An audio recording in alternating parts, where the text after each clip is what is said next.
ये कहानी है एक ऐसे लड़के की जो कहीं दूर अपने माँ के साथ जंगल में रहा करता था। लेकिन एक दिन उसके बेटे के सामने एक बहुत ही खतरनाक डीमन आके उसकी माँ को उसके सामने ही मार देता है, जिससे उसे पता चलता है कि उसके अंदर एक डेविल की पावर है। और ये स्टोरी उसी लड़के की है जो कि अपनी माँ का बदला लेने के लिए उसी डीमन से लड़ जाता है। कहानी की शुरुआत में हम एक लड़की को देखते हैं जिसका नाम जुन काइजामा है। उसका एक लड़का भी था जिसके साथ वो एक फॉरेस्ट में अकेले घर बना के रहती थी। जुन काइजामा एक बहुत ही अच्छा मार्शल आर्टिस्ट भी थी जिसको बहुत सारे टेक्निक्स भी आते थे और वो अक्सर अपने बेटे के साथ उस टेक्निक्स को शेयर किया करती थी और उसके साथ प्रैक्टिस करती थी। एक दिन वो देखती है कि जंगल में उसके बेटे का 3 आदमी पीछा कर रहे थे। वो तीनों पकड़ के यहाँ पर उसको बहुत ही ज्यादा मारते हैं और वो मोटा लड़का बोलता है कि इसके बाद यहाँ पर दिख मत जाना वरना मैं तुम्हें बहुत ज्यादा मारूंगा। उसके नाक और मुंह से लिटरली खून निकलने लगा था। फिर वो मोटा लड़का फिर से बोलता है, तो बच्चे तुम अपने मम्मी के पास जाओगे ना दौड़ दौड़ के कि हमने तुम्हें मारा। और यहाँ पर आ जाता है हमारे मेन कैरेक्टर को गुस्सा। जहाँ पर वो अपने स्किल्स को छुपा रहा था वो और उसे नहीं करता और मोटे लड़के का दांत तोड़ देता है। साथ ही 2 और लड़के उसके लिए कोई बहुत बड़ी चुनौती भी नहीं थी। आखिर में आके उसको उसकी मदर ही रोकती है, क्योंकि अगर वो ना रोकती तो वो उसको मार ही डालता। गाइस यहाँ पर हमें इस लड़के का नाम बताया जाता है जो कि जिन काइजामा था। जिन उसकी मॉम को बोलता है कि ये लोग मेरे को पिछले 1 हफ्ते से परेशान कर रहे थे। मॉम मैं उन्हें मारना नहीं चाहता था, प्लीज मुझे माफ कर दीजिए। तब उसकी मॉम बोलती है कि चलो हम घर जाके बात करते हैं इस बारे में। घर आके उसकी मॉम उसको बोलती है कि देखो जिन,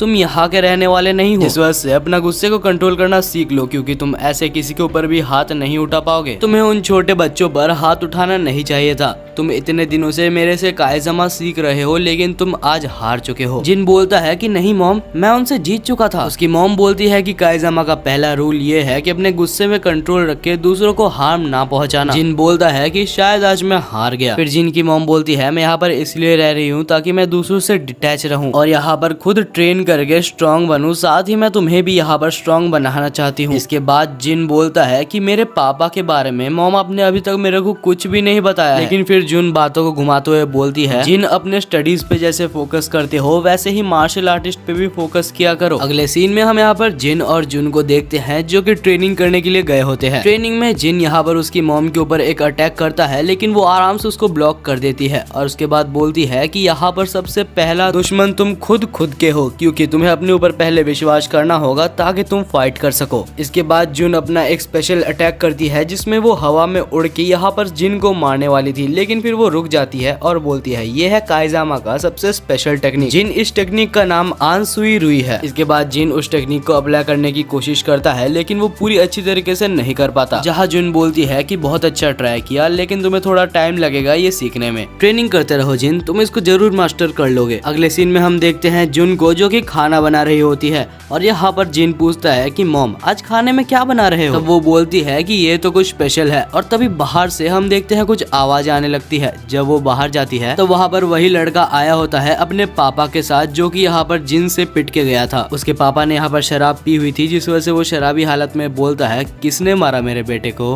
मरना है तेरे को मरने से डर नहीं लगता। और उसके बाद वो कांच का बोतल को फोड़ देता है और उसके ऊपर अटैक करने जाता है। जहाँ पर जिन उसको मारने वाला होता है उससे पहले ही उसकी मॉम यहाँ पर उसको एक ही फाइट में दूर कर देती है। उसके बाद उसकी मॉम बोलती है कि ठीक है आप यहाँ से अब जा सकते हैं। अगले सीन में फिर से दोनों ही घर में बैठे होते हैं जहाँ पर वो बोलती है कि जिन ये मत भूलना कि तुम एक काइजामा हो और तुम्हें अपने गुस्से पे कंट्रोल रखना होगा वरना तुम हार जाओगे। ये हमेशा याद रखना कि अगर तुम गुस्से पे कंट्रोल रखोगे तो तुम्हारी जीत होने की चांसेस ज्यादा है। ये सब वो जिन को समझा ही रही होती है कि बाहर से एक बहुत ही अजीब सा आवाज आता है। जुन सबसे पहले जाके सारे घर के पर्दों को बंद कर देती है। जिन बोलता है मॉम डरने की कोई बात नहीं है, शायद एक जंगली जानवर होगा। तब जिन की मॉम बोलती है नहीं ये एक डीमन है। हम देखते हैं बाहर एक बहुत ही खतरनाक डीमन आ चुका था। जिन मेरी बात ध्यान से सुनो, मैं उससे लड़ने के लिए जा रही हूँ और अगर बाय चांस मुझे कुछ भी हो जाता है तो तुम घबराना मत और बाहर मत आना और अपने ग्रैंडफादर याची मिसियामा के पास चले जाना। इसके बाद जुन यहाँ पर डीमन से लड़ने के लिए बाहर चले जाती है जहाँ पर उन दोनों के बीच में बहुत ही घमासान फाइट होता है। एक मॉर्टल बीइंग होने के बावजूद डीमन को यहाँ पर जुन बहुत ही अच्छा टक्कर दे रही थी, लेकिन फिर यहाँ पर वो डीमन डोमिनेट कर लेता है और उसके बाद यहाँ पर जुन का गला पकड़ लेता है। जिन घर के अंदर बैठ के ये सब सह रहा होता है, लेकिन वो और सह नहीं पाता कि वो उसकी माँ को अपने सामने खो दे। फिर जिन यहाँ पर बाहर चले जाता है और वो डीमन के ऊपर हमला करने की कोशिश करता है, लेकिन मानो उसके अटैक्स डीमन के ऊपर बिल्कुल बेअसर थे। वो डीमन एक ही अटैक में जिन को बेहोश कर देता है और बहुत ही दूर फेंकता है, और उसके बाद जुन को छोड़ के जिन को मारने के लिए वो डीमन चले जाता है। और तब हम देखते हैं कि जिन को बचाने के लिए जुन अपनी कुर्बानी दे के उसके ऊपर अटैक करने के लिए जाती है, लेकिन ये डीमन कुछ ज्यादा ही पावरफुल निकलता है और उसके अटैक्स यहाँ पर उसके ऊपर कोई असर नहीं करते, और वो डीमन यहाँ पर उनके छोटे से घर के ऊपर भी आग लगा देता है। जुन देखती है कि उसके घर के सिलेंडर में से थोड़ा थोड़ा करके गैस लीक हो रहा था, और कोई रास्ता ना देख के यहाँ पर जुन अपने आखिरी सांस तक उसके साथ फाइट करती है और उसको सिलेंडर के पास तक ले जाती है और जाके बोलती है, जिन मैं तुमसे हमेशा से प्यार करती थी, मैं बस इस दुनिया से जा रही हूँ, लेकिन जिन मैं तुम्हारे ऊपर हमेशा नजर रखूंगी। और फिर वो उस डीमन को लेके एक साथ उस घर को ब्लास्ट कर देती है, जिससे ये दोनों ही यहाँ पर मर जाते हैं। जब तक जिन को होश आता है बहुत लेट हो चुका था। जिन अपने माँ के जले हुए कपड़े नीचे पड़े हुए देखता है, जिससे वो समझ जाता है कि उसकी माँ अभी इस दुनिया में और नहीं है। इसके बाद इस चीज को एक्सेप्ट करते हुए वो बहुत ज्यादा रो रहा था। उसकी मॉम के साथ उसकी एक लास्ट फोटो भी उसके पास थी। उसके मॉम के कहे अनुसार वो अपने ग्रैंडफादर के पास चले जाता है। उसके ग्रैंडफादर मिशियामी कंपनी के ओनर थे। जब जिन यहाँ पर उस कंपनी के अंदर उसके ग्रैंडफादर के साथ घुस रहा था, तब उसके बॉडीगार्ड जिन को रोक लेते हैं। वो बॉडीगार्ड बोलता है, बच्चे तुम यहाँ पर कैसे आ गए? बिना परमिशन के तुम इस कंपनी के अंदर नहीं जा सकते। जिन बोलता है, शायद तुम्हें पता नहीं, याची मिशियामा मेरे ग्रैंडफादर है और मेरा नाम जिन काइजामा है। इसके बाद जिन को अपने ग्रैंडफादर के पास ले जाया जाता है और उसके ग्रैंडफादर पहली बार जिन को देख रहे थे। अच्छा तो ये है जिन काइजामा, मेरे साथ फाइट करो जल्दी। जिन को समझ नहीं पाता कि उसके ग्रैंडफादर उसको पानी पिलाने से पहले उससे फाइट करने के लिए बोल रहे हैं। जिन बोलता है, ग्रैंडफादर मुझे आपसे फाइट नहीं करनी, मेरे मॉम के कहने पे मैं आपको ढूंढ के यहाँ पर आया हूँ। लेकिन याची तो कुछ भी नहीं सुनता और वो यहाँ पर उसके ऊपर फाइट करना चालू कर देता है, जहाँ वो उसको बहुत गंदी तरीके से मारता है और बोलता है कि तुम तो मेरे सामने बिल्कुल चूहे जैसे हो। याची उसको इतना ज्यादा मारता है कि उसका मुंह पूरा खून खून हो जाता है। फिर याची बोलता है कि अगर तुम्हारा नाम सही में जिन काइजामा है तो तुम इसके बिल्कुल भी हकदार नहीं हो। फिर याची बोलता है कि यहाँ से निकल जाओ, यहाँ पर फिर से मत दिख जाना। जिन बोलता है कि मैं यहाँ पर आपके पास ही आया हूँ क्योंकि मेरे मॉम को डीमन ने मार दिया है और उन्होंने मुझे आपके पास ही जाने को बोला था। तब हाची बोलता है, क्या तुमने सच में डीमन को देखा? जिन बोलता है कि हाँ, मेरी मॉम उसको डीमन ही बुला रही थी, लेकिन उस समय के लिए मैं बहुत ज्यादा कमजोर था कि मैं अपने माँ को भी नहीं बचा पाया। प्लीज आप मुझे ट्रेन कीजिए, मैं स्ट्रॉन्ग होकर उस डीमन को खोज के मारना चाहता हूँ। फिर हाची बोलता है कि तुमने जिस डीमन को देखा है वो एक ऑर्गा है और वो बहुत ही खतरनाक होते हैं। ठीक है जिन, मैं तुम्हें ट्रेनिंग दूंगा ताकि तुम उस डीमन को हरा सको, लेकिन उससे पहले मेरे को ये प्रूव करो कि तुम काइजामा फैमिली के ही मेंबर हो। जिन यहाँ पर थोड़े गुस्से में भी होता है, लेकिन वो यहाँ पर अपने मास्टर के लिए रेस्पेक्ट से बोलता है कि ठीक है मास्टर, मैं इसको प्रूव जरूर करूंगा। अगले दिन मिस मायूरा जो कि जिन की सेक्रेटरी थी, वो जिन के नए कपड़े के लिए माप ले रही होती है। तब जिन अपनी छोटी सी एक इच्छा यहाँ पर उसके सामने रखता है, जो कि बोलता है कि मुझे अपने पैंट के नीचे फ्लेम्स चाहिए। मिस मायूरा बोलती है, मैं तुम्हें फ्लेम्स तो जरूर दे देती, लेकिन उसके लिए मुझे पहले परमिशन चाहिए। जब मिस मायूरा ये चीज हाइची से पूछती है तो हाइची बोलता है कि अगर मैं तुम्हें फ्लेम्स दे भी दूं तो इसका फायदा क्या होगा? अगर तुम्हें सच में फ्लेम्स चाहिए तो आज की ट्रेनिंग की मदद से ये प्रूव करो कि तुम इसके काबिल हो। जिन, तुम यहाँ पर कुछ भी मुफ्त में नहीं ले सकते, सब तुम्हें यहाँ पर कमाना होगा। इसके बाद हम दोनों को ट्रेनिंग सेंटर में देखते हैं, जहाँ पर स्पेशली याची ट्रेनिंग करता था। दूसरी साइड जिन यहाँ पर उस रिंग को टच करके देख रहा होता है, लेकिन तभी याची पीछे से एक घुसा मारता है और उसको रिंग के अंदर घुसा देता है, जहाँ वो बोलता है कि तुम इस रिंग के अंदर जब एक बार आ जाते हो तो सारे सुख को भूल जाओ, क्योंकि यहाँ पर तुम्हें सिर्फ लड़ना है। यहाँ पर कोई भी अच्छी चीज को याद मत करना, सिर्फ अपने वो कठिन समय को याद करो जो तुम्हें यहाँ पर लड़ने की शक्ति देगा। जिन, यहाँ से मैं तुम्हें असली मिसिमा स्टाइल वाली फाइटिंग सिखाने वाला हूँ। ये याद रखना, जब तुम पिट रहे होगे तो अपने वो समय को याद करना जब तुम्हारी मम्मी मर रही थी। तुम्हें अगर उस डीमन को हराना है तो वो गुस्से को अपने अंदर लाओ। फिर जिन अपने मॉम के बारे में सोच के, उस डीमन के बारे में सोच के लड़ने के लिए तैयार हो जाता है। याची बोलता है कि मैं यहाँ पर पैरों और हाथों का यूज करूंगा, लेकिन तुम्हें सिर्फ अपर बॉडी का यूज करना है। मतलब ये फाइट उसे सिर्फ अपने हाथों के बल पर करना होगा। याची तो पहले ही किक में यहाँ पर उसको बहुत दूर फेंक देता है और उसका जोश पूरा ठंडा हो जाता है। याची बोलता है कि ये समझो ये तुम्हारे अपर बॉडी का ट्रेनिंग हो रहा है। जब तुम्हारा अपर बॉडी बिल्कुल परफेक्ट हो जाएगा तो फिर मैं लोअर बॉडी में आऊंगा, और जब तुम दोनों में ही मास्टरी हासिल कर लोगे तब मैं इसको कंबाइन करके मिशिमा स्टाइल टेक्निक को बनाऊंगा। इसके बाद वो थोड़ा मोटिवेट करता है और जिन फिर से मोटिवेट होकर लड़ने के लिए तैयार हो जाता है। और इसके बाद जिन जी तोड़ मेहनत करता है। आखिर में वो इतना ज्यादा मेहनत कर लेता है कि वो नीचे गिर जाता है। तब हाइची आता है और बोलता है बहुत अच्छे, लेकिन तुम्हें और मेहनत करनी होगी, और उसको एक ईटा दिखाता है और बोलता है कि इसको तोड़ के दिखाओ। जहाँ पर जिन कोशिश तो करता है लेकिन उसका हाथ जरूर दुख जाता है। जहाँ हाइची तो उसको एक ही बार में तोड़ देता है, और ट्विस्ट ये है कि वो एक ईटा नहीं, एक ही बार में 5 ईटा तोड़ देता है। फिर वो जिन को बोलता है कि आज के ट्रेनिंग पे जैसे फोकस किया हर दिन वैसे ही फोकस करना, और उसका आज का ट्रेनिंग यहीं पर खत्म हो जाता है। फिर हाइची बोलता है कि आज हमारा एक डिनर मीटिंग है तो तुम उसको जरूर से अटेंड करने वाले हो, जिस वजह से फ्रेश होके मेरे पास आ जाना। इसके बाद हम यहाँ पर दोनों को ही डिनर टेबल में देखते हैं, जहाँ पर हाइची बोलता है कि मैं यहाँ पर एक जन के साथ बात करूंगा। उस बिजनेस मीटिंग में तुम तब तक कुछ नहीं बोलोगे जब तक मैं तुम्हें कुछ ना बोलूं। बाकी जो भी तुम्हें कुछ हेल्दी खाना है वो तुम ऑर्डर कर सकते हो। इसके बाद हम देखते हैं कि उनका बिजनेसमैन यहाँ पर आ जाता है, जो कि बोलता है कि इस पेंडेंट को खोजने में मेरे को बहुत पैसा लगा है, और वो ये सब यहाँ पर झूठ बोल रहा होता है और डील के हिसाब से वो ज्यादा पैसा मांग रहा था। जब हाइची बोलता है कि डील के हिसाब से तुम बहुत ज्यादा पैसा मांग रहे हो, हम तुम्हें कोई भी एक्स्ट्रा पैसा नहीं देंगे। तब वो सेलर बोलता है कि ठीक है, मैं कोई और बायर खोज लूंगा। तब हाइची जिन को बोलता है कि जाओ और उससे वो पेंडेंट छीन लो और उसको दिखाओ कि हमारा बात ना मानने से या फिर डील तोड़ने से क्या होता है। जहाँ वो सेलर बोलता है तो अभी मेरे से एक बच्चा लड़ने वाला है, और वो यहाँ पर एक चाकू को उठा लेता है। वो जिन को एक नॉर्मल सा बच्चा समझ रहा था, लेकिन हम देखते हैं कि जिन भी यहाँ पर ठीक है बोल के उसे फाइट करने के लिए रेडी हो जाता है। और अब इन दोनों के बीच में लड़ाई चालू हो चुकी है, जहाँ पर वो शख्स पहले चाकू से यहाँ पर जिन का हाथ को काट देता है, और तब जिन यहाँ पर उसको मार के उसका हाथ ही तोड़ देता है, और इसके बाद वो एक ही फाइट में उसको बेहोश करके उसको फिनिश कर देता है। जहाँ हाइची उसको देख के इम्प्रेस होता है और बोलता है बहुत अच्छे काम किया, लगता है ट्रेनिंग का फायदा तो हुआ है। और इसके बाद यहाँ पर हाइची जिन के गलतियां को भी बताता है, जहाँ पर वो बोलता है कि तुम उसको फिनिश तो कर चुके थे,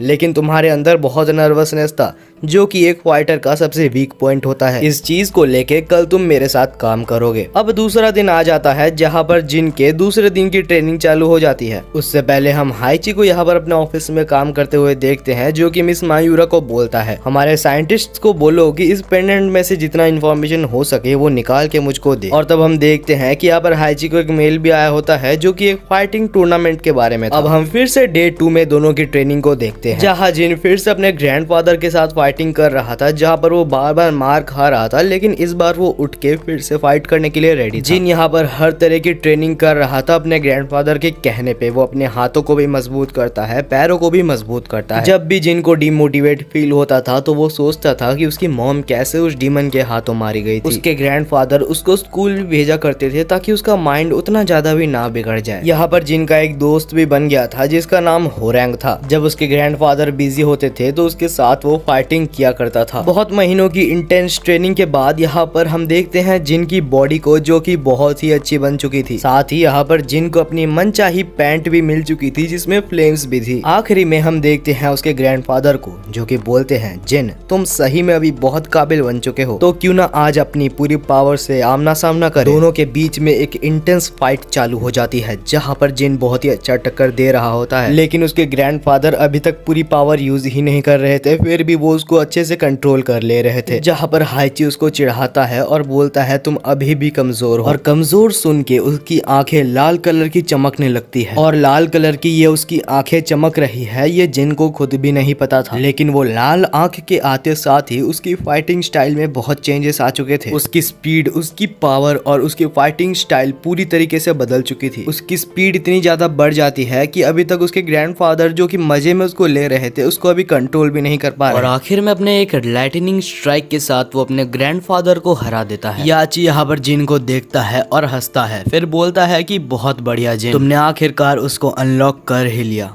फिर वो उसके सेक्रेटरी को बोलता है कि अभी जिन को वहां पर भेजने के लिए तैयार कर दो। यहाँ पर हाइची उस ही टूर्नामेंट के बारे में बात कर रहा होता है जहाँ पर इससे पहले उसने बात की हुई थी, और इस टूर्नामेंट का नाम होता है King of the Iron Fist. अगले सीन में हम जिन को देखते हैं प्लेन में, जो कि उसी टूर्नामेंट के लिए निकला होता है। प्लेन में बैठे बैठे वो अपने डैड के बारे में रिसर्च कर रहा होता है, लेकिन सारे वेबसाइट्स में बस इतना ही लिखा हुआ था कि जिन काइजामा के फादर मर चुके हैं, लेकिन उसका रियल रीजन कहीं पर भी मेंशन नहीं था। जिन का प्लेन यहाँ पर लैंड हो जाता है और वो फाइनली यहाँ से निकल जाता है। अब एयरपोर्ट पे जिन की सेक्रेटरी मिस मायूरा उसका वेलकम करती है और जिन को बोलती है जब तुम वहाँ पर पहुंच जाओगे तो अपनी सेफ्टी के लिए बस ये मत बोलना कि तुम हाची मिशियामा के ग्रैंडसन हो। जिन इस बारे में ज्यादा नहीं जानता था, लेकिन वो मान लेता है। तब पीछे यहाँ पर जिन का दोस्त होरैंग आ जाता है और बोलता है क्या इस नूबड़े से मुझको फाइट करना पड़ेगा। बाय द वे यहाँ पर जिन काइजामा बिल्कुल हयातो जैसा दिख रहा है, जिसको लगता है कमेंट करके जरूर बताना। और यहाँ पर कुछ और लोग हमें दिखाए जाते हैं जिनका नाम मैं आपको बताता हूँ। कोने वाली लड़की का नाम जूलिया चैन है और बीच वाले लड़के का नाम जॉन फिनिक्स है, और आखिर में एक लड़की जो बिल्कुल इंटरेस्टेड नहीं थी उसका नाम है नीना ओलिया। फिर सब बैठ के यहाँ पर कार में जाने लगते हैं जहाँ पर जिन फिर से अपने पापा के बारे में रिसर्च कर रहा था। रिसर्च करते करते यहाँ पर उसको एक वीडियो फुटेज अचानक से दिख जाता है जिसका नाम था King of the Iron Fist. उस वीडियो में एक बंदा काजुआ और साथ ही में हाइची का फाइट चल रहा था, और वो फाइट सच में बहुत ही इंटेंस चल रही थी। जिन काइजामा के साइड में बैठ के होरैंग भी वो वीडियो को देख रहा होता है जहाँ पर वो बोलता है ये तो काजुआ है जो कि King of the Iron Fist का सबसे होनहार चैंपियन था। जब जिन उस बारे में और ज्यादा पूछता है तो उसे पता चलता है कि काजुआ एक अनडिफिटेड एनिमी था जिसको कोई भी हरा नहीं पाता था। बस इकलौता पॉल फिनिक्स जो हमारे सामने बैठा है वो उसको हराने के करीब था। काजुआ का पावर कोई भी डीमन से कम नहीं था। इसके बाद उसे ये भी पता चलता है कि टूर्नामेंट के बाद काजुआ को हाइची ने गोली मार दी थी। ये चीज सुन के जिन तो बिल्कुल ही चौंक गया था, और इसके बाद जिन की सेक्रेटरी मिस मायूरा सबका ध्यान भटका के बोलती है बाहर का सीन एंजॉय करो।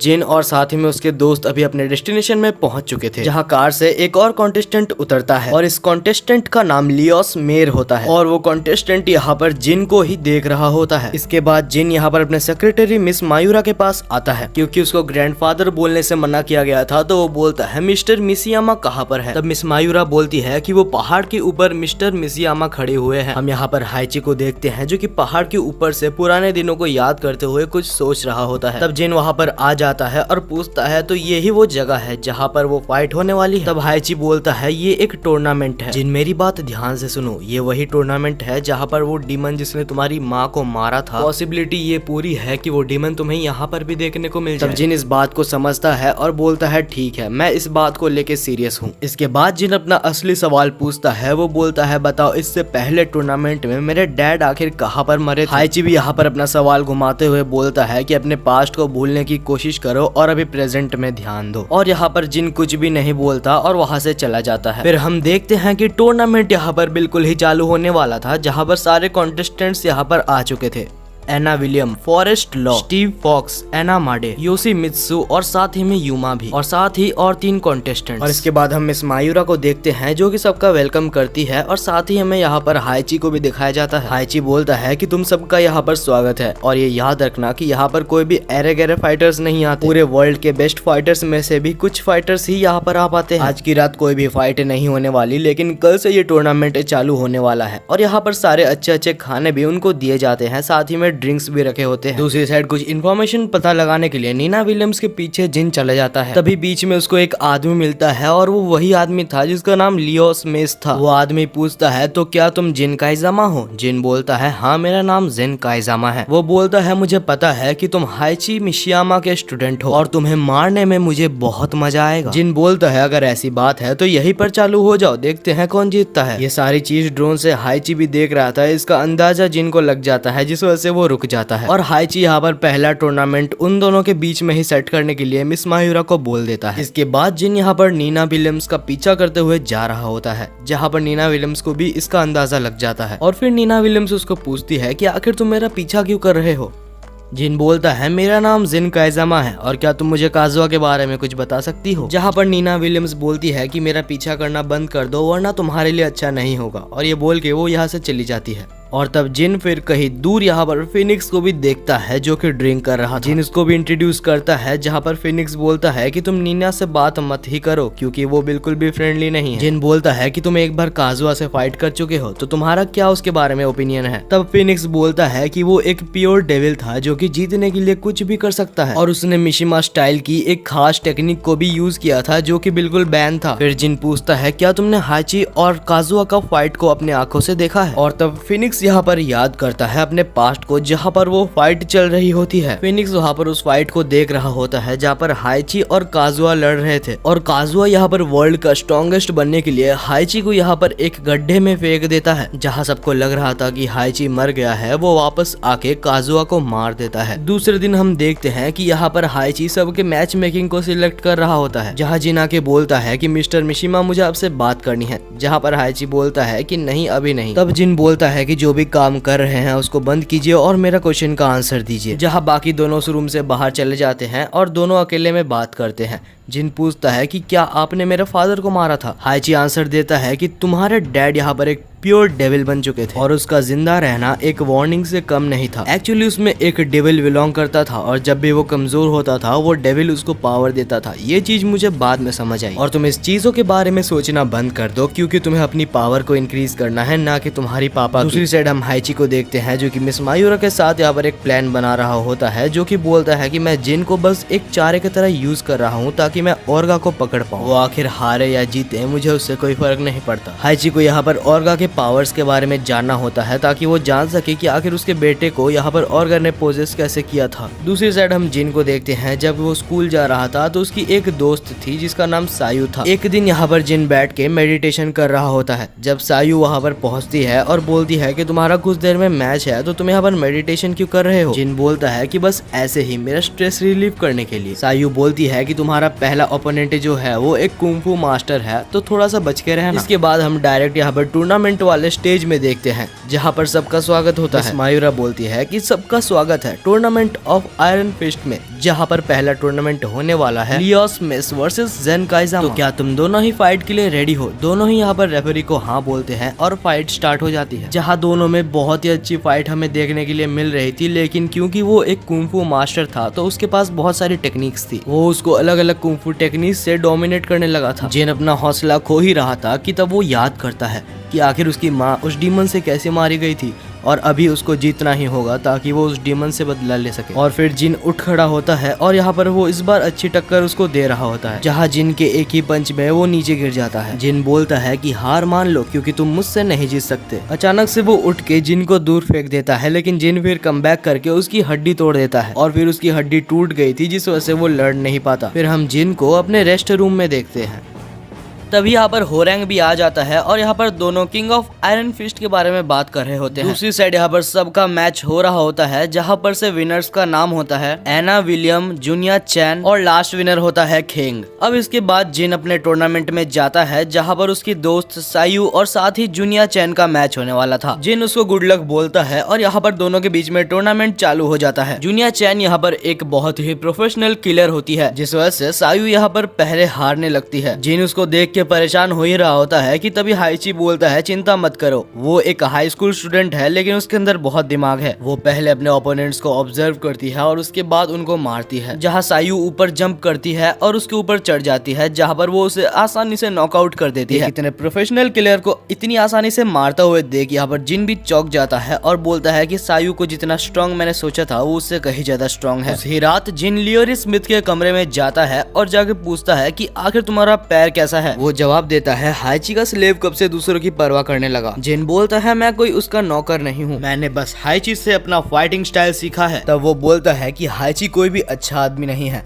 वो सबको इस्तेमाल करता है ताकि वो आगे बढ़ सके। हाइची ने मेरे माता पिता को मार डाला जिस वजह से मैं अनाथ बन चुका हूँ। तभी पीछे हाइची आ जाता है और बोलता है जिन ये सब फालतू चीजें छोड़ो और अपने प्रैक्टिस में ध्यान दो। जिन को वहाँ से जाने के लिए बोल देता है और वो ये भी बोलता है कि ओर्गा अभी किसी भी वक्त आ सकता है जिस वजह से तैयार रहना। टूर्नामेंट का अगला फाइट यहाँ पर जिन और उसके दोस्त होरैंग के बीच में होने वाला था। दोनों ही रेफरी को हाँ बोलते हैं और दोनों की फाइट यहाँ पर चालू हो चुकी है। जहाँ पहले होरैंग जिन के ऊपर भारी पड़ रहा था क्योंकि उसकी स्टाइल थोड़ी सी ही अलग थी, जहाँ पर जिन बहुत ही दूर जाके गिरता है, लेकिन फिर वो सोचता है अगर अभी वो हार गया तो आखिर वो डीमन को कैसे हराएगा। अचानक जिन की आंख लाल हो जाती है और उसके बाद उसकी मूवमेंट स्पीड भी बढ़ जाती है और वो एक ही लाइटनिंग पंच के साथ यहाँ पर होरैंग को हरा देता है। जिनकी रेड आई के ऊपर अभी तक उसका कंट्रोल नहीं था, जिस वजह से वो यहाँ पर होरैंग को जान से मारने वाला था, लेकिन फिर वो उसको कंट्रोल कर लेता है और होरैंग से माफी मांगता है और बोलता है इसके बाद वो उसे पार्टी देगा। उस रात उसके बाद बाकी सब मजाक करके सो जाते हैं। अगले दिन टूर्नामेंट में यहाँ पर सायू और साथ ही में उस शेर जिसका नाम किंग था उसकी फाइट होने वाली थी, जहाँ हम देखते हैं कि किंग सायू के ऊपर डोमिनेट कर रहा था, लेकिन सायू भी अच्छा खासा लड़ रही थी। लेकिन इस बार किंग सायू को पीछे से पकड़ के नॉकआउट कर देता है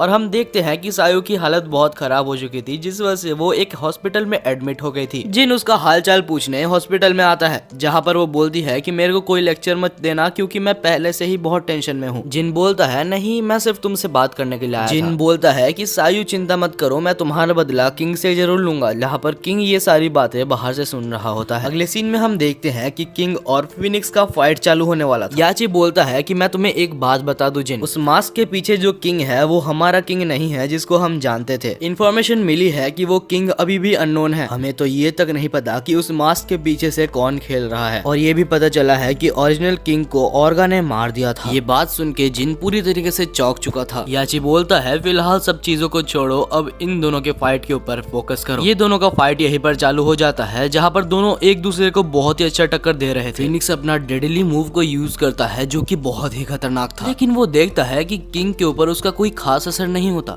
फिनिक्स उसको देख के चौंक गया था। वो सोचता है आखिर ये कौन है जिसने मेरे स्ट्रॉन्गेस्ट मूव को सह लिया। तभी अचानक से किंग फिनिक्स को पकड़ता है और एक बहुत ऊंचा जंप लगाता है और उसको सीधा नीचे आके नॉकआउट कर देता है। याची बोलता है जिन तुम्हें अपना फाइनल ओपोनेंट मिल चुका है। दूसरी साइड हम देखते हैं याची को, जो कि एक डॉक्टर के साथ बात कर रहा था और वो डॉक्टर वही डॉक्टर है जो कि पेंडेंट के बारे में रिसर्च कर रहा होता है। याची बोलता है तो ऑर्गा का पकड़ने का जाल तुम्हारे पास रेडी है ना। डॉक्टर बोलता है कि वो सब तो ठीक है, लेकिन अगर जिन का रेड आई अभी भी एक्टिवेट नहीं हुआ तो ऑर्गा का आने का कोई चांस नहीं है। याची ठीक है बोलता है और हम देखते हैं अगले दिन यहाँ पर लास्ट टूर्नामेंट चालू हो जाता है। रेफरी बोलता है तो King of the Iron Fist का लास्ट मैच चालू होने वाला है, जहाँ पर सब लोग अपनी पोजीशन ले लेते हैं ताकि वो आराम से इस फाइट को देख सके। दोनों के ही पास अपने यूनिक स्टाइल्स है जिससे वो ये मैच को आराम से जीत सकते हैं। मैच शुरू होते साथ किंग वही टेक्निक को यूज करता है जो टेक्निक उसने फिनिक्स के ऊपर किया था, लेकिन जिन टाइम से उसके पकड़ से बच जाता है। लेकिन फिर हम किंग को देखते हैं जो कि आराम से यहाँ पर जिन को बहुत ही दूर फेंक देता है और उसको मारे जा रहा था। तो फिनिक्स बोलता है तुम्हें ये करना होगा। साथ ही उसके सारे दोस्त बोलते हैं जिन तुम उठ जाओ, अगर हम नहीं जीत पाया तो हमें बस तुम्हें ही इस मैच का विनर देखना है। तभी जिन उसी टाइम को याद करता है जब वो वीक हुआ करता था और वो कभी भी अपने माँ को उस डीमन से नहीं बचा सकता था, लेकिन अभी इस टाइम पे वो इतना ज्यादा वीक नहीं है कि वो ऐसे ही हार मान ले। अचानक से जिन का यहाँ पर रेड आई एक्टिवेट हो जाता है और वो अपने पावर्स के साथ बहुत ही आसानी से यहाँ पर डोमिनेट कर लेता है, जहाँ फाइनली रेफरी इस मैच का विनर जिन काइजामा को घोषित कर देते। जहाँ पर उसके दोस्त जिनके लिए बहुत ही खुश थे, याची बिल्कुल गुस्सा हो चुका था क्योंकि इन सब के पीछे उसका मकसद था कि वो ऑर्गा को पकड़ पाए। जिन किंग को बोलता है कि इस मैच से मैंने जितने भी पैसे जीते हैं सब तुम रख लेना क्योंकि मुझे पैसों की कोई जरूरत नहीं है। दूसरी तरफ यहाँ पर वो जब जा रहा होता है तभी उसके सामने याची आ जाता है और बोलता है जिन अभी भी तुम्हारा टूर्नामेंट खत्म नहीं हुआ, तुम्हें अभी मुझे हराना है, उसके बाद ही तुम इस टूर्नामेंट को जीतोगे। और तभी हमारा एक और मैच चालू होता है, जिन काइजामा वर्सेस हाजी मिशियामा। जो पेंडेंट हाइची के पास है वो जब चमकेगा इसका मतलब कि ऑर्गा यहाँ पर आने वाला है और बस उसी को करने के लिए हाइची यहाँ पर जिन से लड़ रहा है। याची डीमन ऑर्गा को कैद करके उसके सारे पावर्स को अपने अंदर लेना चाहता था। याची यहाँ पर जिन को गुस्सा दिलाने के लिए बोलता है कि मैंने ही ऑर्गा को बनाया है और मैंने उसे ऑर्डर दिया था ताकि वो तुम्हारे मॉम को मारे। ये सब सुन के जिन का फिर से रेड आई एक्टिवेट हो जाता है जो कि बिल्कुल उसके पापा की तरह लग रहा था। जिन बोलता है कि याची तुमने अभी ये सब बता के मुझे तुम्हारी जिंदगी की सबसे बड़ी गलती की है और अगर तुम यहाँ से जिंदा चले गए तो मेरा नाम बदल देना। दोनों की ही फाइट यहाँ पर चालू हो चुकी थी, जहाँ पर जिन आराम से पहले हाइची को बहुत ही दूर फेंक देता है। उसके बाद जिन यहाँ पर उसके ऊपर चढ़ के उसे इतना मारता है कि हाइची लगभग बेहोश होने वाला था, लेकिन तभी अचानक से हाइची उठ जाता है और बोलता है तुम्हें लगता है मैं इतनी जल्दी मर जाऊंगा। फिर से दोनों के बीच में यहाँ पर फाइट होने लगती है, जहाँ पर इस बार हाइची जिन के ऊपर भारी पड़ रहा था और हाइची इस बार उसको दूर फेंक देता है, जहाँ जिन बेहोश हो जाता है। सबको लग रहा था कि जिन यहाँ पर हार चुका है, लेकिन जिन यहाँ पर बेहोश होके अपनी मॉम के बारे में याद कर रहा था, उसकी ट्रेनिंग के बारे में याद कर रहा था। जिन अचानक से उठता है और उसको अपनी मॉम की बात याद आती है। जिन हमेशा अपने गुस्से पे कंट्रोल रखना ताकि तुम हर फाइट जीत पाओ। जिन हाइची को बुलाता है और अपने मॉम के टेक्निक से काइजामा स्टाइल से वो उसको मारता है। तभी अचानक वो पेंडेंट जलने लगता है। तभी अचानक क्लाउड्स ग्रीन कलर के हो जाते हैं और नीचे आता है ऑर्गा। उसे देख के हाइची के तो मानो सपने पूरे हो गए थे। ऑर्गा आके जिन से कुछ अपने लैंग्वेज में बात करता है, जो कि वो बोलता है, उस दिन तुम्हारी मॉम की जगह तुम्हें होना चाहिए था। लगता है तुम्हारी मॉम की जान बेवजह चली गई, लेकिन उसकी वजह से मेरे को कोई फर्क नहीं पड़ता। अब तुम भी मरने वाले। इस बार जिन को इतना ज्यादा गुस्सा आ रहा था कि उसकी रेड पावर्स बिल्कुल ओवर पावर्ड हो गई थी और मानो कि उसके अंदर भी एक डेविल आ गया था और वो जाता है सीधा ऑर्गा के ऊपर अटैक करने के लिए। लेकिन ऑर्गा एक डीमन है जो कि आराम से यहाँ पर जिन को संभाल सकता है। ऑर्गा एक ही पंच में जिन को बहुत दूर फेंक देता है, जहाँ होरैंग और कुछ दोस्त यहाँ पर जिन की हेल्प करने के लिए बढ़ते हैं। लेकिन बीच में हाइची आ जाता है और बोलता है कि तुम लोग यहाँ पर इंटरफेयर नहीं करोगे, जिन अपनी लड़ाई खुद लड़ेगा। दूसरी तरफ जिन फिर से उठ जाता है और ऑर्गा को बोलता है कि मैं इस बार वो बच्चा नहीं हूँ जिसको तुमने हराया था। ऑर्गा, तुम मेरे को इतनी जल्दी इस बार नहीं हरा सकते। और फिर जिन जाता है ऑर्गा के ऊपर हमला करने, जहाँ पर वो उसको बहुत सारे अच्छे मूव्स दे रहा था। लेकिन फिर ऑर्गा को गुस्सा आ जाता है और वो यहाँ पर जिन को पकड़ के फिर से बहुत ही गंदी तरीके से मारने लगता है। फीनिक्स देखता है कि अगर ऑर्गा उसको ऐसे ही मारता रहा तो जिन मर भी सकता है, जिस वजह से वो दौड़ता है उसकी हेल्प करने के लिए। लेकिन फिर से हाइची सामने आ जाता है। जिन ने इस मोमेंट का बहुत टाइम से वेट किया है, तो उसको ये फाइट अपने तरीके से लड़ने दो। इस बार जिन हाइची के बोले हुए बातों के बारे में सोच रहा था। जब तक तुम अपने हेजिटेशन को दूर नहीं कर लेते, तब तक तुम अपने ओपोनेंट को अच्छी तरीके से नहीं हरा सकते। और इस बार जिन की पावर इतनी ज्यादा बढ़ गई थी कि वो ऑर्गा के साथ फाइट करते हुए ऑर्गा को फाइनली हरा देता है। ऑर्गा को हराते हुए देख उसके दोस्त तो बहुत खुश थे, लेकिन तब हम देखते हैं जिन को, जो कि बोलता है कि हाइची, आपसे मेरा अभी से कोई भी रिलेशन नहीं है। मेरा रिवेंज पूरा हो चुका है और आप अभी मेरे कोई भी नहीं लगते। हाइची बोलता है कि अगर मैं नहीं होता तो तुम इसको पकड़ भी नहीं पाते। जिन ये भी बोलता है कि अगर आप बहुत अच्छे आदमी होते तो आज मेरे माता पिता भी जिंदा होते। हाइची जब फाइनली ऑर्गा को कैद करने वाला था, तभी यहाँ पर अचानक से ऑर्गा का शरीर ग्रीन कलर में चमकने लगता है और कुछ ही देर में हम ऑर्गा को देखते हैं, जो कि हवा में होता है और उसका एक नया ही रूप हमें दिखाया जाता है। इस फॉर्म का नाम ट्रू ऑर्गा था और उसके सांप जैसे दांत भी थे, साथ ही सांप जैसे उसके हाथ भी थे। ऑर्गा से ये फॉर्म लगभग 2 से 3 गुना ज्यादा स्ट्रॉन्ग। ट्रू ऑर्गा यहाँ पर बहुत ही गुस्सा होता है और जिन के ऊपर हमला करता है। जिन को वो हमला हिट हो जाती है और वो बेहोश हो जाता है, जहाँ उसकी हेल्प करने के लिए उसके सारे दोस्त उसके ऊपर हमला करने लगते हैं। जहाँ फिनिक्स अपना स्पेशल मूव यूज करता है, जिससे ट्रू ऑर्गा बहुत घायल हो जाता है। साथ ही सायू भी यहाँ पर उसके ऊपर हमला करती है, जिससे वो थोड़ा और घायल हो जाता है। लेकिन उसके बाद ट्रू ऑर्गा यहाँ पर फिनिक्स और होरैंग को दूर फेंक देता है और हम देखते हैं वो यहाँ पर सायू की तरफ देखता है। वो सायू को अपने स्नेक वाले हाथों से पकड़ के फिर से ऊपर उठा देता है, जहाँ पर जिन बेहोश पड़ा हुआ देख रहा था। जिन सोच रहा था कि ये तो बिल्कुल सायू को वैसे ही मार रहा है जैसे उसने मेरी माँ को मारा था। क्या मैं इतना कमजोर हूँ कि मैं अभी तक अपने अपनों को नहीं बचा सकता? तो वो सोचता है कि हाइची ने ये बोला था, जब भी तुम कमजोर पड़ोगे अपने वीकनेस के बारे में सोचना, अपने गुस्से के बारे में सोचना। उस बारे में सोच के इस बार जिन बहुत गुस्सा हो गया था और उसके अंदर फिर से डेविल पावर्स आ गई थी। जिन ट्रू ऑर्गा को बोलता है कि अगर हिम्मत तुझ में है तो उसको छोड़ और मेरा सामना कर। ऑर्गा, तूने मेरी सारी फैमिली ले ली और अब तू मेरे दोस्त को भी लेना चाहता है। इसके बाद जिन ट्रू ऑर्गा के ऊपर हमला करता है और बहुत घंटों तक उनकी फाइट चलती है, जहाँ फाइनली जिन एक बहुत ही खतरनाक पंच ऑर्गा के ऊपर करता है और उसका काम तमाम कर देता है। जहाँ जिन की पावर देख के और उसकी कामयाबी देख के सब खुश थे, तभी याची सामने आ जाता है और बोलता है, मुझे लगा ही था कि तुम्हारे अंदर भी डेविल की पावर है, जिस वजह से तुम्हारे फादर मरे थे, अब तुम भी वैसे ही मरने वाले हो। तभी हाइची अपने अंदर से गन निकालता है और जिन काइजामा को शूट कर देता है। जिन को गोली लग चुकी थी, लेकिन अभी तक वो मरा नहीं था। और हम देखते हैं जिन को, जो कि अपने मॉम के पास चला गया होता है, जहाँ उसकी मॉम बोलती है कि अपने पावर्स को अच्छे काम के लिए ही यूज करना। तभी अचानक जिन को होश आता है, लेकिन इस बार जिन पूरी तरीके से डेविल बन चुका था। वो हाइची को इतना ज्यादा मारता है कि उसके पूरे मुंह से खून निकलने लगता है। जब जिन के दोस्त उसे रुकने के लिए बोलते हैं तो जिन रुक जाता है और अचानक से ही वो कहीं उड़ के चला जाता है। और गाइस, यहीं पर सीजन 1 खत्म होती है। आप जरूर बताना कि आपको इसका नेक्स्ट पार्ट चाहिए या नहीं। और मेरे को पर्सनली ये एनीमे बहुत ही अच्छा लगा। और मैं आप सभी को ये बता देता हूँ कि जिन काइजामा का फादर अभी तक मरा नहीं है।